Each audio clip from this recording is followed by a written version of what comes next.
Chez Asteve, Binga, les boules à métro. Michoi, na quelle réunion?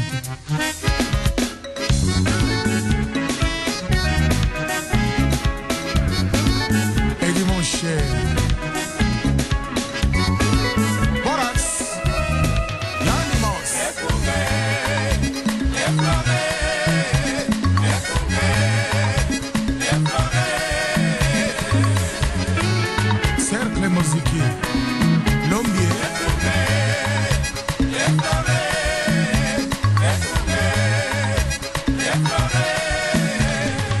Mutualité Bala Saint-Paul, toujours meilleur. Toponi Akunga Okamba, Bala Saint-Paul et papa Ofle Akunga.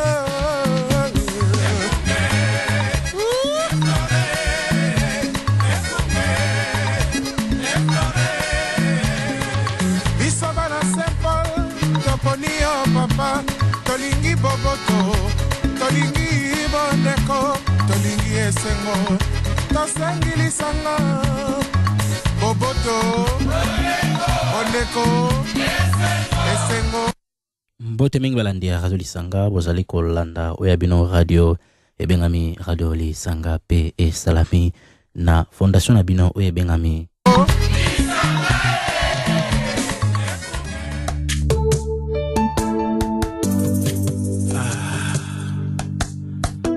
la vie des hommes. Chege va condamner à mort pour la bombe moto et bandaki ndenge na bombe moto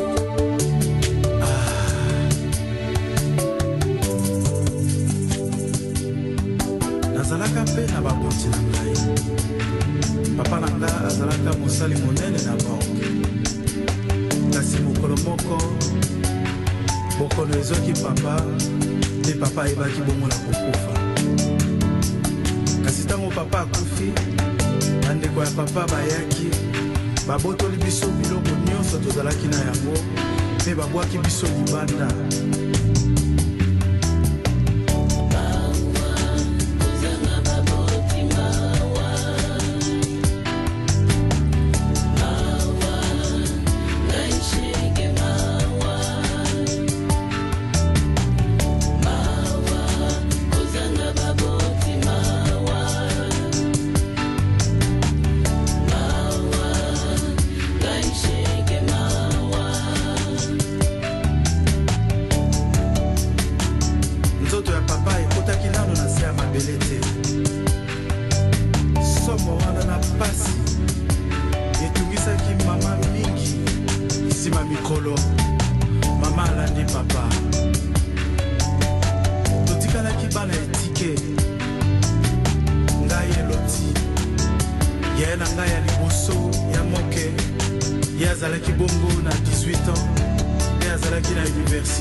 Yamoke tango asisi klasi na ye azwi mosala abani kasi ayangani ngai po eglise esika azalaki kosambela balobi na ye bakeba na balien ya famille et surtout que ngai nazalaki na kindoki tala pasi na ngai ndenge ekomi nakomaki kaka kotelengana koyiba kolokoto biloko na zando kolala na zando malili ya butu wapi papa wapi mama yamadi basi bato nde babengaka nga sheke kombola nga eloti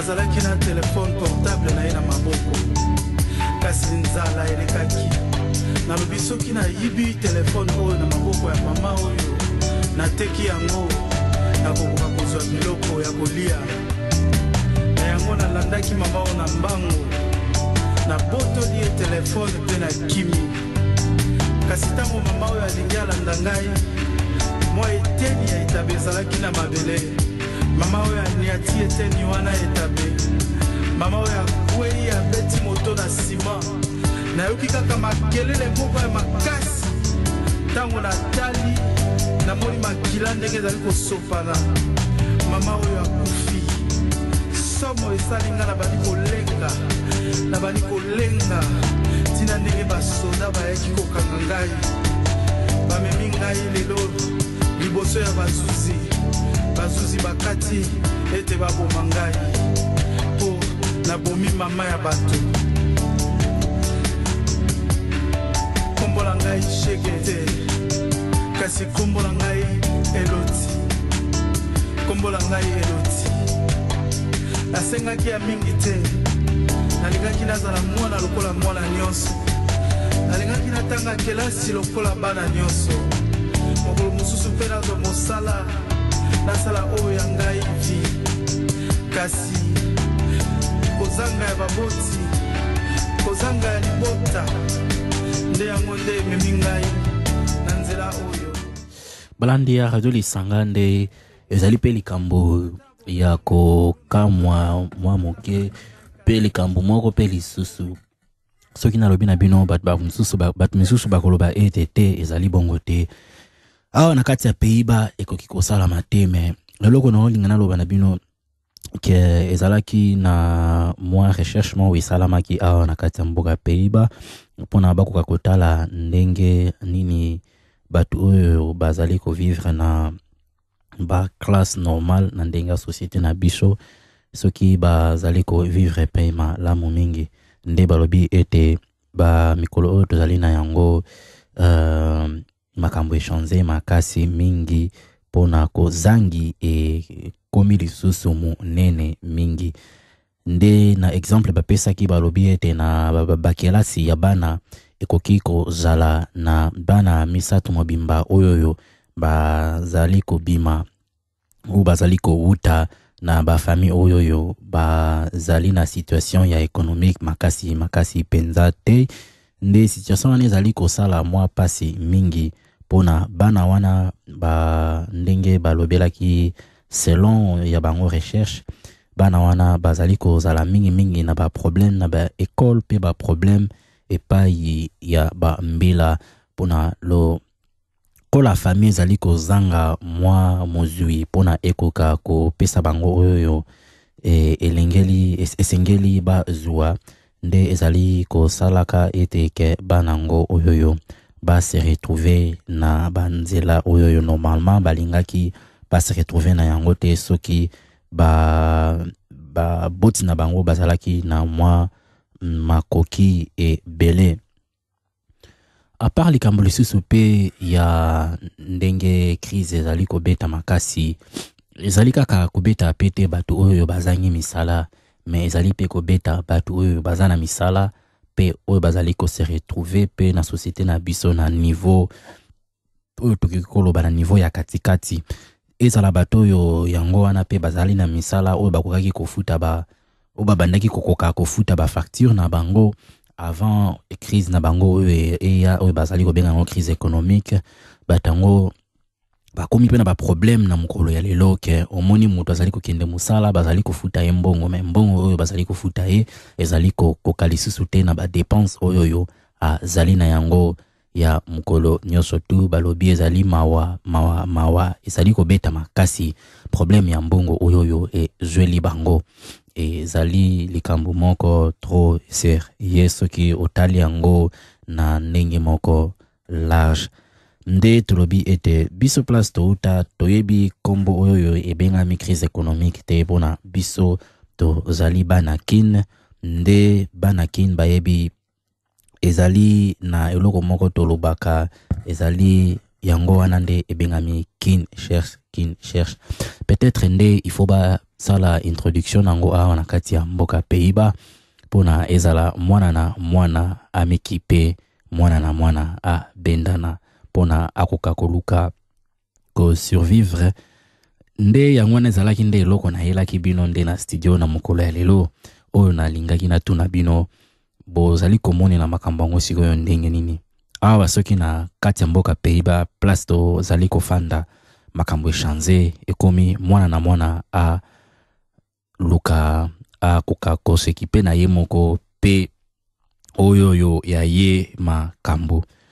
l'État a loba ete asukoli maboko bakata pe ba mwa edo ba pesaka wana pe ba impo bakitisa me ezala ete moto na moto a mi debrier na makambo na ye bozali komona yango ndenge nini avant na beta mo muziki na koloba ete pona na yokaki deja mutu moko boye alobaki eloko papa moko boye alobaki eloko oyo ezalaki penza na nzela yango wana ekotaki nga na matoi ti na mokolo ya lelo soki crise na bango wana continue kaka bongo ya makasi mingi soki sikoyo bandi kosala ba pillage bakobande pa banani bakobanda epa na bango moko mindele ou bakobande pa ba européen ou bakoloba ete tikana nto bande pa ya bato mwindu ou ba africain tobotola bango oya bango bozwi bazana ngo na kati ya bamboka na biso nde sikoyo batala sima soki bakosala eloko nini mutu nyonso to akolinga a réagir akoki ko réagir kala mingi te awa na studio na biso na mokolo ya lelo nasilisi nano kolia bolingo te okomi kolongola basani Michel Ladi Louia la plume d'or. Vive la fondation Mama Chantal Bia au Cameroun. Kozela te tongo etana mpoyo linganga bongo etuni makolo soki akoya mbokwa yango ekokweya yo komela. Est-ce que ezali rendez-vous manqué yo oh ma salon Bodès Alphonse Okinde tangwa pomone si eleka boni yo badute na ngai mislo mosika na nga te yakatotanela libanda mwa lisolo na litoyo loboko na yo na lipeka na nga babenga biso ata bakiliba Fanny Cissé molingo yo kotindikanga na koningana te ino yo kondimelanga wana nga na gaze Mama Solantine kolinga te mayati ekoma ya semulu kolinga te na lela mpona kozindisa mokili kozala 40 jours 40 nuits Raymond de Yalolo molingo keba bateka yo te ofele komisinga na fe rouge etala na bulefe moni okokomisanga lokola nyama ya zamba nalia biloko na nzungu ekobela te emawa il suffisait d'aimer il suffisait conseil na zambonda betangai babina basepela tango nakomaka bebe ekomi préféraka surtout ya gauche mislo kotinikanga mangu te soki okoboya nakobela estoma mabe nanga pembeni bakalite mpe ezali yo moto olakisanga verbe aime. Passage africain chez Suzanne Gypsy Kazai. Bonini okomona eske naza ivoirienne lobelanga mwa liloba na mwa nkanda na absence aspirine alcool mpe ekoki kosalisa esanga impembe nga napesa yo moindo tosala zebra. Bienvenue Feignon, la mère de Ekozala danse Cardozo Mwamba PDG Fou Frankie Villa. Les retrouvailles Maman Leki na Londres. Ekozala danse Adalobole. Le grand saoudien, le parrain de Bruxelles, Roger Fekamoto Rosita. Yakakobiki Sangaiko Dempembele. Mon ami personnel Kifwati José Kata Adanga.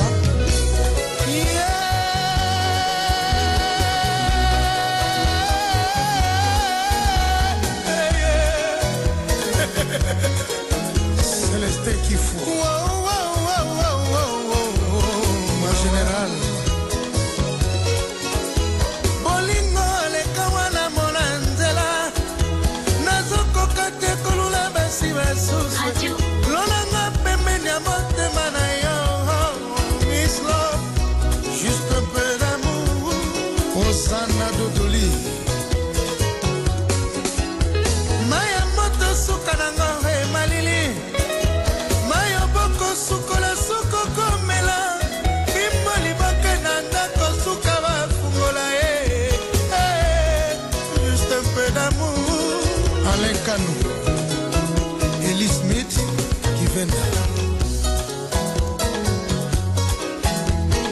Castro le kawana monanzela l'homme à compression nazoko kate kolula basi basu Wadolini nonanga pembeni ya motema na yo soise juste un peu d'amour.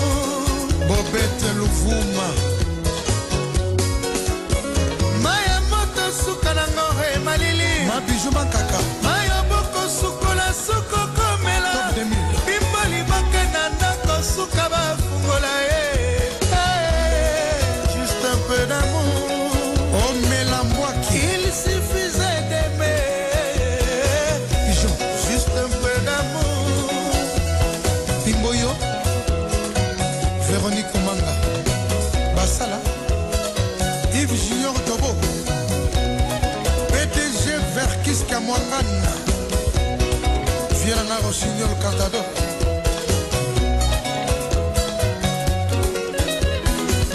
Ngai Nazakiti Namonyo Lembi Kotelema Ozana besoin na Ngai Yakobanda Kojimi Mokelenge Exo Boutique La Différence Charlie Moussoso Massia France Abbé Mitterrand Babi Louvidi Yafali De Castro de Kwenda Le Kawana Mona Chantal Simon Nazoko Kate Kolula Basi Basuswe Odette Loranga Pembeni ya motema na yo Soise juste un peu d'amour. Guy Léonel Abassa maya moto suka na ngobe malili Yaja maya boko sukola suko komela Eric Lucas Simba liboke na ndako suka bafungola juste un peu d'amour. Entre-tu il suffisait d'aimer Augustin Ngali juste un peu d'amour.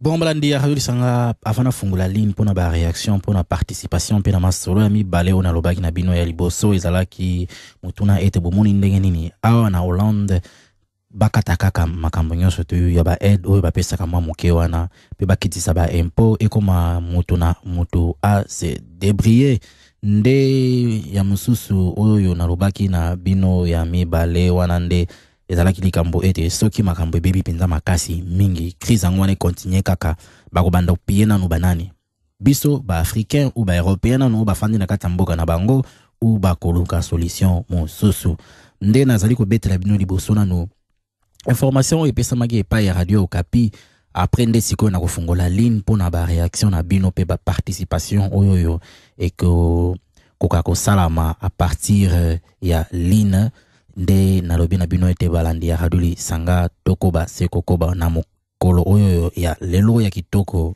oyo tokutana lisusu awa na studio na biso.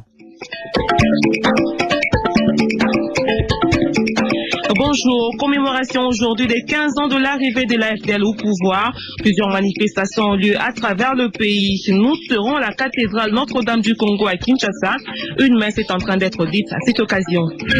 La RDC doit encore patienter 2 mois pour se connecter à la fibre optique d'après l'ADG de la SCTP. Sur les 14 pays africains qui devraient se connecter ce mois, la RDC est le seul pays à avoir raté cette occasion. Des précisions dans ce journal. Situation sécuritaire au nord Kivu. Certains habitants de Bunagana, réfugiés en Ouganda, retournent depuis hier dans leur cité. C'est suite à la présence sur place d'une base de la MONUSCO et des FARDC. 17 mai 1997, 17 mai 2012, il y a 15 ans ce jeudi, Laurent Désiré Kabila a renversé le maréchal Mobutu et instauré un nouveau régime en RDC. 15 années marquées d'abord par le passage du président Laurent Désiré Kabila, ensuite par le chef de l'État Joseph Kabila. À l'occasion de cet anniversaire aujourd'hui, diverses manifestations sont organisées dans le pays. À Kinshasa, une messe est en cours en ce moment à la cathédrale Notre-Dame du Congo. Toute la crème politique au pouvoir prend part à cet office religieux. Dona Madimba. Tout à fait. Et au sujet particulièrement de cette messe de circonstance, comme vous venez de l'indiquer, c'est presque tout le Gotha du pays qui est ici présent.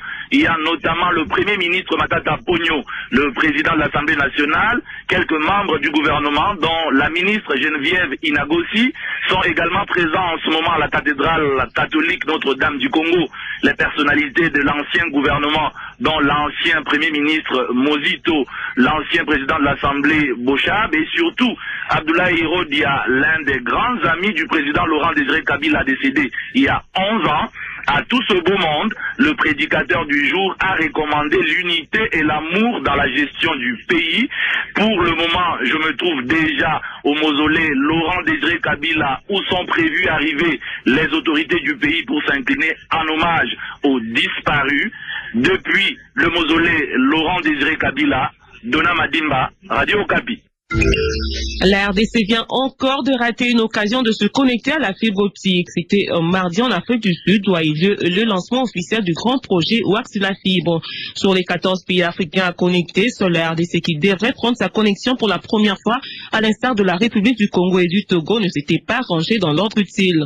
L'administrateur délégué général de la SCTP, Société congolaise de télécommunications et des postes, présent en Afrique du Sud, promet la connexion de la RDC dans 2 mois. Placine Batika est joint depuis l'Afrique du Sud par Daniel Tambinzoni. On a fait un lancement où on a pris 14 pays en charge qui sont connectés. Dans ces projets, il y a 3 pays africains qui devaient être connectés pour la première fois, entre autres la République populaire du Congo, la RDC et le Togo. Et c'est ce qui a été fait. Les 2 pays ont été connectés, donc le Togo, sur les 14 pays, un seul pays n'a pas été connecté, c'est la RDC. Ça n'a pas été connecté parce que nous sommes un peu en retard par rapport à la construction du point d'atterrage qui s'avère être le port de sortie de tout, des connexions de la RDC à ces fibres optiques dont je vous ai parlé. On peut vous donner la garantie que cette fois ici, la RDC sera prise en charge. Nous sommes convaincus que dans les 2 mois qui suivent, les travaux seront finis. Donc, fin août, nous serons déjà connectés. Parlant des infrastructures routières en province orientale, la société civile du territoire de Wamba se plaint de la dégradation de la route Niania-Isiro, longue de 232 km. Elle a exprimé cette plainte dans une lettre adressée hier aux autorités provinciales. Pour la société civile, cette dégradation fait suite à l'arrêt des travaux par l'Office des routes qui réhabilite et maintient ses axes routiers, ce qui a comme conséquence la réapparition des bourbiers et des nids de poules dans la partie réhabilitée. La direction provinciale de l'Office des routes affirme que sa hiérarchie se prépare pour relancer les travaux en Seine-Massois. C'est depuis 4 mois que l'Office de route a arrêté les travaux sur cette taxe et à la base, déclare le président de la société civile locale, le manque du carburant pour faire fonctionner les machines ainsi que l'impayement des agents pendant 4 mois. Cette situation a plongé les opérateurs économiques dans les difficultés. Patrick Ambaïsou. Il y a déjà beaucoup de pluie, il y a déjà des trous qui commencent aussi à se mettre par-ci par-là. Pendant la saison sèche, les véhicules quittent Wamba le matin et dans l'après-midi, les véhicules arrivent à Isiro. Mais maintenant même, le véhicule qui est chargé arrive à Wamba. Il faut d'abord enlever une partie de marchandises pour permettre à ce que les véhicules puissent faire au moins 4 ou 5 jours avant d'arriver à Isiro. Le directeur provincial de l'Office de route appelle les usagers de cette route à la patience. Pour lui, les travaux vont reprendre incessamment. Léandre Le Congo. La route, c'est l'argent. Quand il n'y a pas l'argent, c'est difficile de construire une route. Comme c'est une route à réhabiliter, maintenant, on est en train de faire un travail de titan, mais il nous faut des moyens. Dès que nous aurons des moyens, on va reprendre les travaux. Nous avons notre hiérarchie. Donc, notre hiérarchie, c'est là où il peut trouver de l'argent. Demain, vendredi ou le samedi, nous allons parler un peu de cette situation-là et je crois qu'il y aura une solution. Notez que cette route d'intérêt économique est en réhabilitation depuis 2010 et jusque-là, les travaux ne sont qu'au point kilométrique 117. Kisangani, Seine-Massois, Radio Kapi. Restons en province orientale, la route Kisangani-Yangambi est toujours coupée. Une délégation du gouvernement provincial et de l'Office de route a visité hier la rivière Lituli au point kilométrique 61 où le pont s'est effondré il y a 6 mois. L'équipe est allée prélever des mesures pour la construction d'un nouveau pont. La société civile et la Fédération des entreprises du Congo fait Kisangani salue cette initiative. Elle demande au gouvernement provincial de vite lancer les travaux de construction du nouveau pont pour que les activités économiques reprennent. Des précisions de Joseph Passaï de la radio Bondeko de Isangi. Les conséquences économiques causées par l'effondrement de ces ponts sont énormes. C'est le point de vue de la société civile et de la Fédération des entreprises du Congo Feki-Sangui. Selon ces organisations, les opérateurs économiques éprouvent beaucoup de difficultés à évacuer les sacs de riz et autres produits agricoles à Kisangani. Durant les 6 mois, les agriculteurs ont vu leurs revenus diminuer de suite au découragement des commerçants à fréquenter cette route. Pour la FEC, les coûts de transport a doublé et la voie fluviale comporte beaucoup de risques. Toujours sur ces tronçons, la société civile recommande également la réhabilitation d'autres ponts. Selon les conseillers au bureau de coordination de la société civile, Pérez Boulengelaka, la vastité des matériels dans la plupart de ces ouvrages peut compromettre l'effort de reprise des activités économiques entre Kisangani et Ngambi. De son côté, le ministre provincial du développement rural priorise la construction du pont à ce point au point kilométrique 61. Pour Faustin Lokinda, le gouvernement provincial reste tout de même préoccupé de l'état de délabrement des autres infrastructures. Isangi, Joseph Bassaï de la radio Bondeko, au Radio Okapi. Les travaux de modernisation du boulevard de Libération de Bunia en Ituri avec le produit chimique appelé Polysol sont en échec. C'est le constat fait hier à Bunia par le conseiller spécial du chef de l'État en charge des infrastructures. Ces travaux ont été exécutés par l'entreprise Bego Congo grâce au financement de la compagnie minière Ashanti Anglo Gold Kilo AGK qui exploite l'or dans la région de Mongwalu. La mission du conseiller Kimbembe Mazunga a été d'évaluer l'état de cette voirie urbaine longue de près de 4 km et dont les travaux ont pris fin il y a plus d'un mois. Kimbembe Mazunga explique son jugement au micro de David Oisala. C'est une technologie qui n'a pas marché avec les conditions de Bunia. C'est qu'on n'a pas posé une couche de roulement, on a stabilisé la couche de base, mais il n'y a pas une couche de roulement en enrobé dense comme l'avait demandé le chef de l'État. Maintenant, il y a un certain nombre de problèmes qui nécessitent que les gens se mettent autour d'une table, que les techniciens réfléchissent, et on voit dans quelle mesure mobiliser les ressources nécessaires pour que finalement on puisse réaliser la promesse faite par le chef de l'État à la population. On ne condamne ni les produits, ni l'entreprise, ça n'a pas marché, nous devons corriger, et le chef de l'État dit, une voirie asphaltée, vous l'aurez la voirie asphaltée. Et selon Avo Ekarusi, commissaire du district de l'Ituri en charge de l'économie et finances, le coût de ces travaux est évalué à plus de 4 millions de dollars américains. Situation sécuritaire au nord Kivu. Certains habitants de Bunagana qui s'étaient réfugiés en Ouganda suite aux récents affrontements entre mutins et armées loyalistes ont commencé depuis hier à retourner dans la cité. Bunagana, c'est à plus de 90 km au nord-est de Goma, en territoire de Rutshuru. Et ces habitants sont ceux qui étaient proches des frontières congolo-ougandaises. Ce retour, selon ces habitants, est motivé par la présence à Bunagana d'une base mobile opérationnelle de la MONUSCO, mais aussi des FARDC déployés autour des collines de Runyoni et Chanzu, occupées par les rebelles. Bernard Nyangi revient de Bunagana. Les autorités ougandaises avec le HCR obligeaient mardi dernier à ces réfugiés congolais de choisir entre retourner dans leur pays ou aller au camp de transit de Nyakabandé en district de Kisoro, plus de 15 km de la frontière. Les uns se sont dirigés à Kisoro, mais les autres, convaincus par le message d'appel au retour lancé par les autorités administratives du groupe Majomba, ont commencé à rentrer au pays.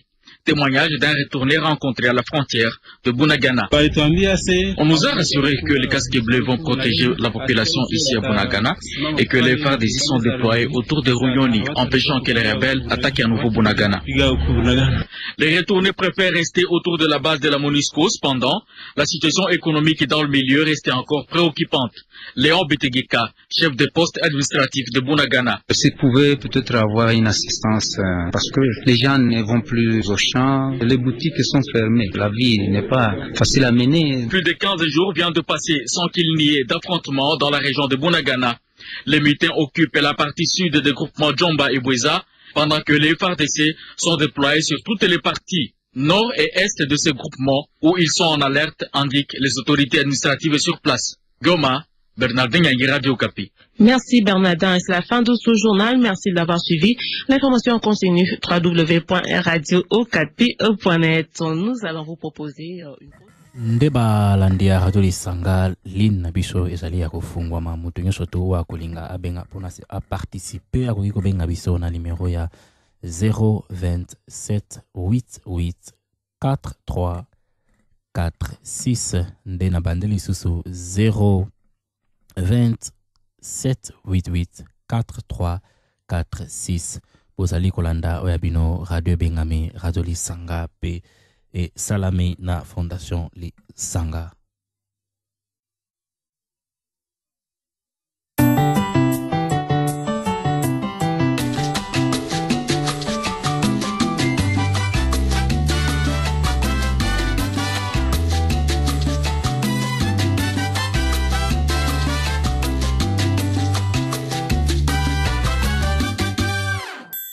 Petita tengami Benga Kimasta, Nalaye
Massalobi, ramasser, ce n'est pas voler, ce n'est pas voler. Moïbi.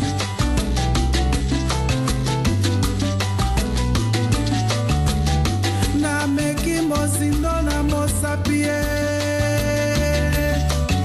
Na mon Africa.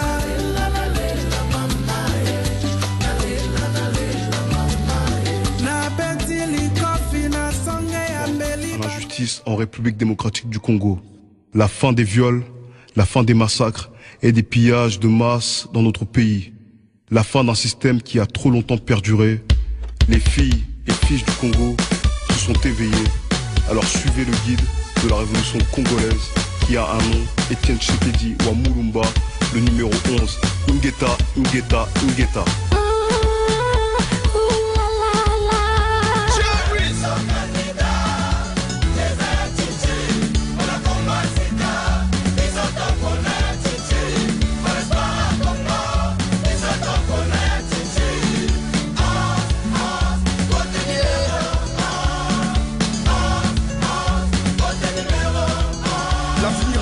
À ceux qui se lèvent tôt, côté utile pour un nouveau Congo. Peuple bantou, biso, nyoso, toté les maps, ponambo, cannabiso. Tous derrière un seul homme, c'est Yachichi.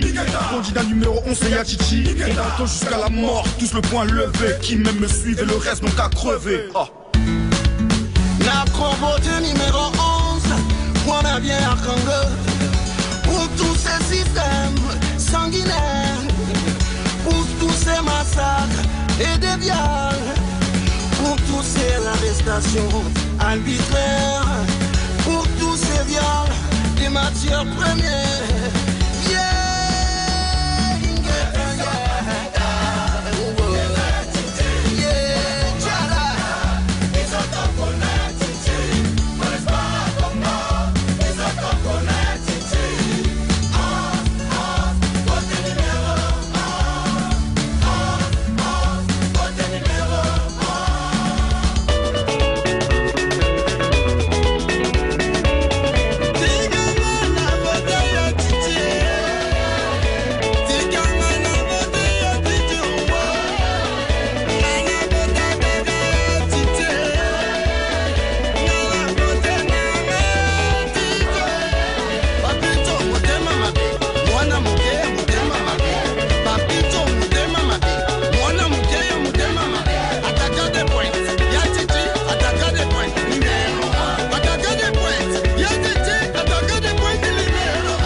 Pour mon Congo, je pense j'avais du souci en entendant que j'ai le cœur plein de soucis. Mais je suis un combattant, mais pas une victime. Je représente une jeunesse congolaise où l'espoir périme. L'espoir pour numéro 11, Yatiti, Bana Congo. Votez numéro 11, Bana Congo. Mais l'âme du Makila, Mina Penda Sana, Batoto ya Kivu.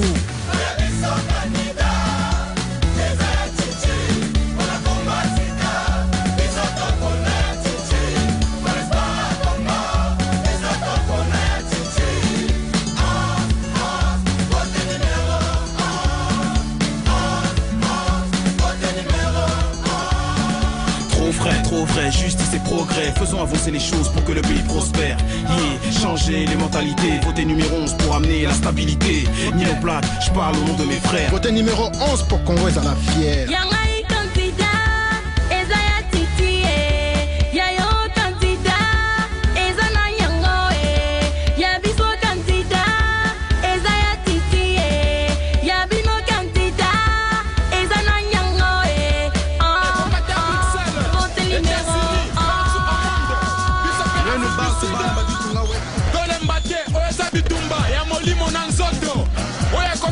Sambela, oya ko bunda bunda, biso pe koyemba to koyemba, Congo pe kuna botele ma vote yangoyo, kolanda polote, kolanda fufute, kolanda Thompson e kopolate, to benga na munguna Rwanda asana kiti, vote vote, vote Kisekedi, vote vote, vote Chichichi, kolanda polote, kolanda fufute.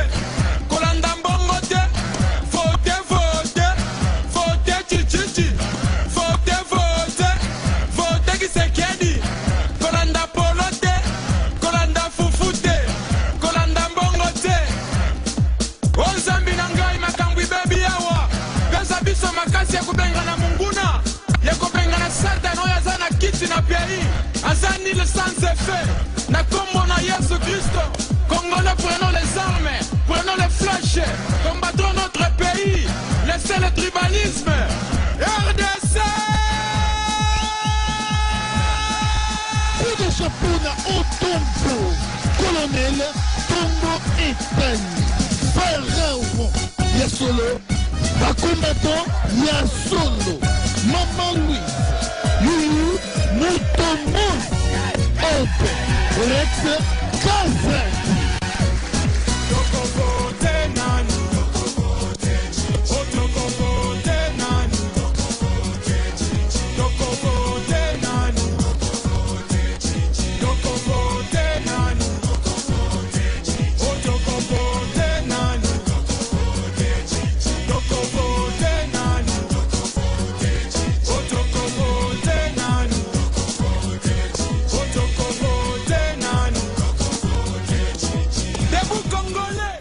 Debout Congolais, toko voté nani, toko voté Chichinde, balanyo sur la radio lisanga bino moko boyebi na tangu ya ba vote, batunyo surtout batele maki pe bakenda ki ko voté te pe biso to vota ki pe oyo ya biso ya Chichi bino moko boyebi ndenge ba resultat e bimaki ba zwaki ba tourner pe ba yibi bakosi ndenge bakosaka wana yango nde Franco ayeba ki na yebanda kala ke oyo ya biso Kinshasa mboka ezali ya makambo.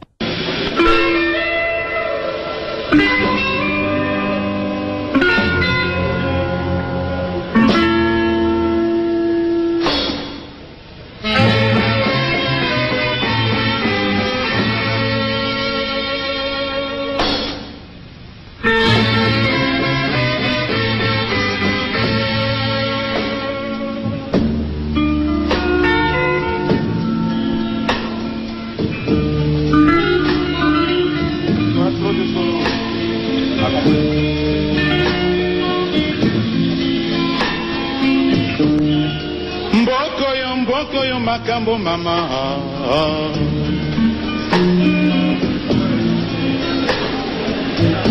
Kisasa mboke tonda makambo mama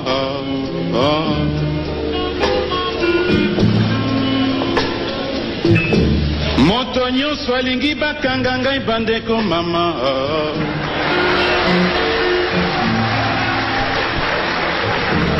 Mbokoyo makambo mama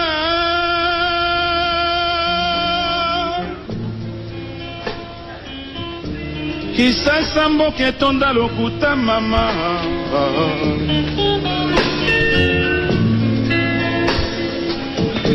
balingi ngai nakima kisasa mama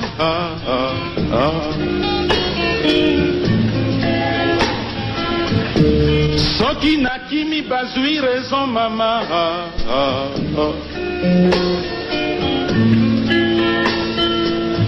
ngai pe nakoki mate mama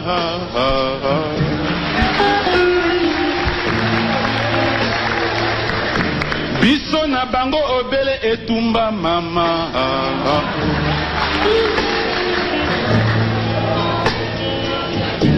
bokoka na mwana ya moto boyebi epai bakunda motolu na ete na sona bata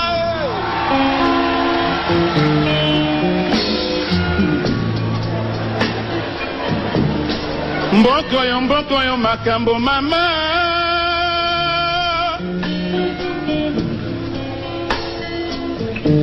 moto nyonso alingi bakanga ngai bandeko mama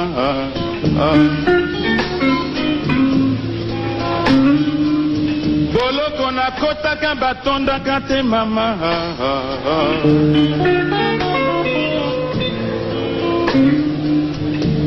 Kisasa mboke tonda lokuta mama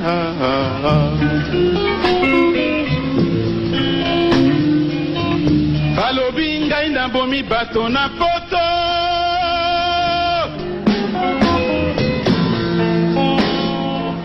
balobi ngai ndateki ndunda ya koyita na poto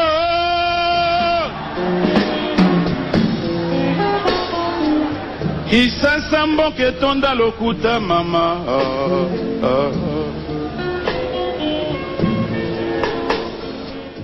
balandi ya radio lisanga Kinshasa mboke tonda lokuta nde na lobi ete ezali kaka na Kinshasa te mpona lokola mokili komiko beta deja yango souffrance makasi mingi nde nyawa komolia chicle ezali na muyibi mongo boye ayibaki ya diamana na Canada ezali tata moko ya 52 ans ya ayibaki diama ya 1,7 carat pe azwa kiango ndenge nini ake na magasin lobi azali koluka bag pona libala nde erbaye na biloko azali kotala pe a changer libanga normal na diama nde muto magasin a remarqué ngombala moko nde muto magasin wana azwa ki eta signalaki collègue na ina sima pona collègue na benga bambila pe ya solisaki muhibi tindenge bambila ba yaki bakangiye ba memiye na bureau na bango kuna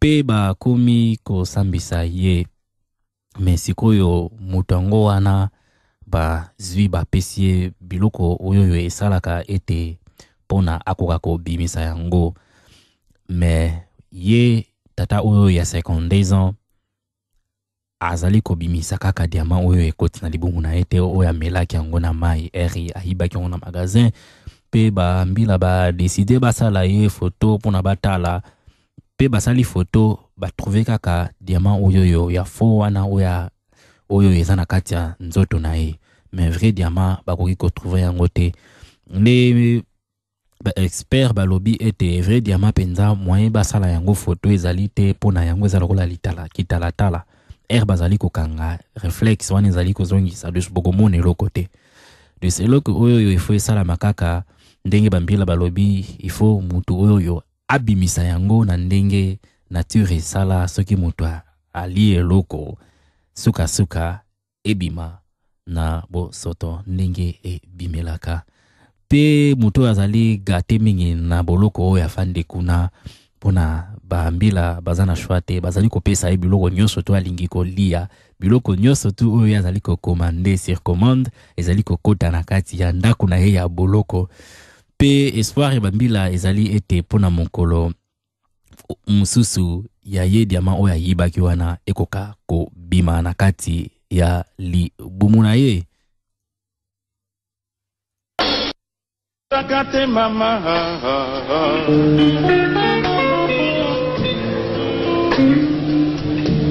Kisasa mboke tonda lokuta mama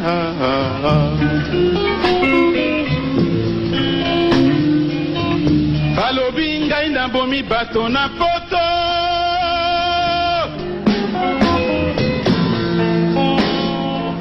balobi ngai ndateki ndunda ya koita na poto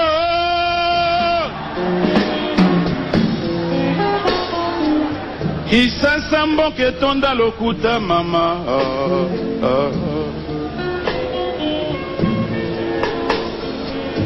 bokoka na mwana ya moto pona nini asali nini akoli na miso na bino azwi na miso na bino pona nini bolingi bakanga ye bandeko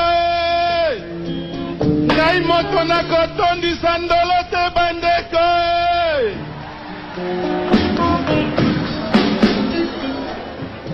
Kisasa mboke tonda makambo mama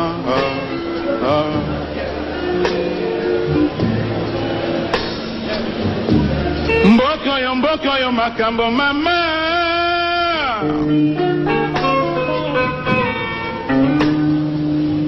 obele baninga tosalaka na bango salongo mama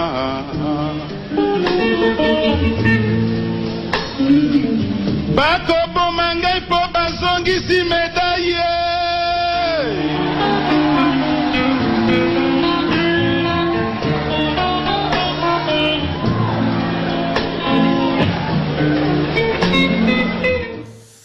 nde ezali kaka na Kinshasa te place ezali mboka ya makambo nde na Europe awa pe na ba Amerique pe ba soki totali bien bango bazali se ko bundana ka batu ya Europe awa baluka kutala ndenge ete ba ko sauver oya bango mbongo na bango ezali ko zinda na se ya mai oyo bengami euro bazali ko bundaka kaka makasi mingi pe batala ndenge nini bakoki ko sala ete ba bongisa situation na bango ya ekonomi pona ba mikolo oyo ezali ko ya makambo ekokako kende na ndenge moko ya malamu pe ezali na bamboka msusu bazali ko bundana kaka pona bakokako luka ete ba peuple basepela na ba vote na bango basalaki pona bakokako zwa pe premier ministre pe na président na kati ya mboka na bango pe na kati ya système wana pe biso moko na pays bakala mingi te tozali ko kende ko voter pona to kokako continuer to kende li boso na moment oyo soki ba information eloko ebimi libanda ezali ko bima kaka ou batu yango moko ya politique ba ndongwani ba bebani nya walie chiclé ou oyoki ete moto akotaki abrake a ibi na magasin soki ba abeteli yo lisolo wana te oyo ba ko betela yo nde ezali ba problème na bango ya crise économique oyo ezali ko zala na mikolo ya lelo.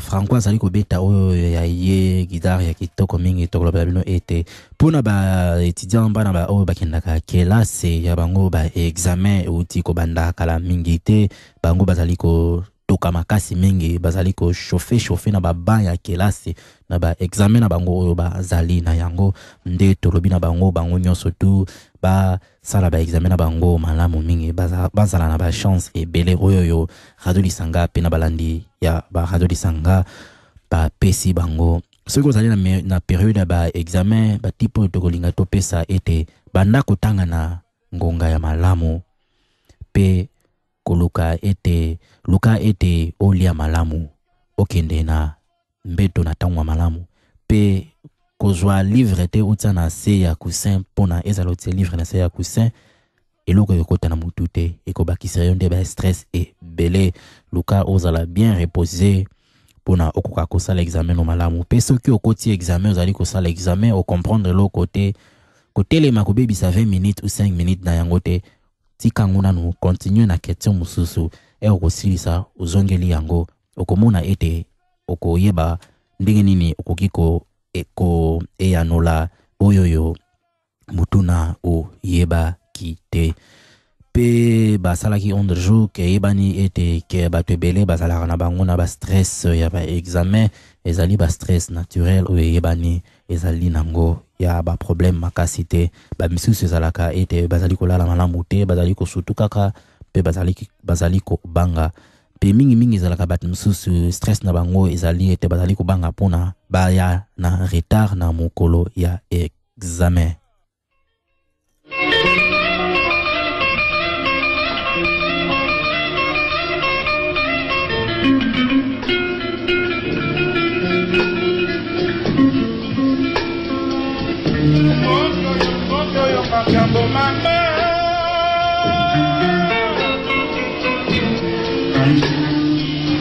Teka masanga tika koteka bato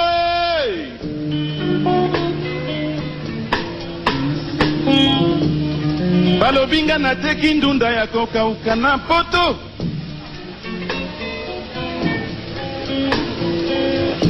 ngai pe namemaka ndunda te na poto. Balandi ya Radio Lisanga nde tupesi mnususu bambote mingi nde biso na bino tokabwani na poka na poko ya lelo na ngonga oyo na tutikali kaka na 60 secondes pona na pesa bino mbote ndenge baloba pesa muninga mbote botika na malamu mingi tokutani susu na mukolo zaliko ya mbote e lamu oyo ezalaki oyo ya bino Hervé Lukunko Kitenge libumu monene na ye na miso na bino pona nini bolingisi ko bakanga ngai eloko nini bino bokozwa nasali bino